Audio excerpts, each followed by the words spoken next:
Bad Boys Ride or Die is the latest film to be added to the Bad Boys franchise, so it's time to stop and rank them all from my least favorite to my favorite.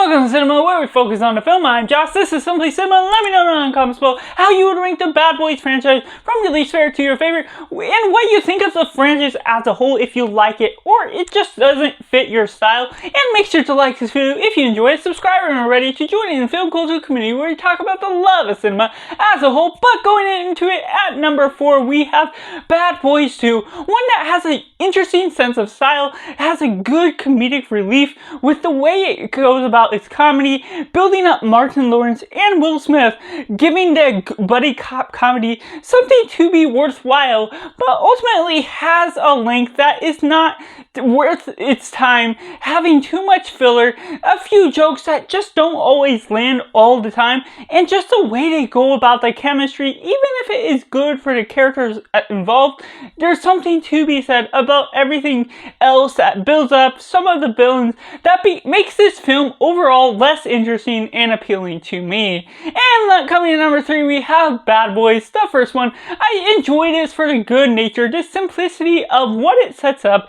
and even though it has some problems that runs across along the way, it just still has that good sense of energy, building up and introducing us to what we're getting from these characters as a whole, making the good vibes, just such a good energy, and just the way they introduce and set up certain things, having that certain reveal of what the Bad Boys are all about, and just the comedic relief that pays off along the way just earns its place in building up this franchise to what it is today. And coming at number 2 we have Bad Boys for Life, which should have been probably the 4th film title in this franchise, is unfortunately the 3rd, but regardless, this film just has a new direction with 2 new directors that go on to do Ride or Die as well, and just what they do with this film is so energetic with the action involved, the set pieces and choreography. Everything feels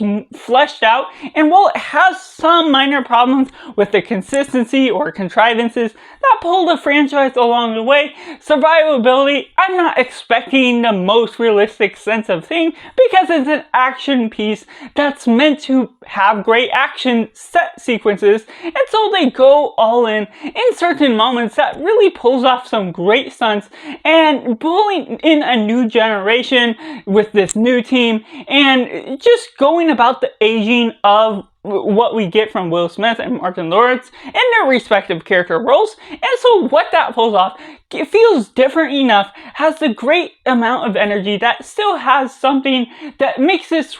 film worthwhile by the end. But that leaves at number 1, Bad Boys Ride or Die. Now, at least for this first time watch, I just really enjoy the energy that is brought on screen, and the set action pieces are up to another level. It's amplified to a whole lot of energy for what they do. While there's some absurd sequences, and this crocodile that's a really big crocodile that goes about almost into the territory of where Fast and Furious is going, it's not the most absurd that we've seen from action films, to where you can still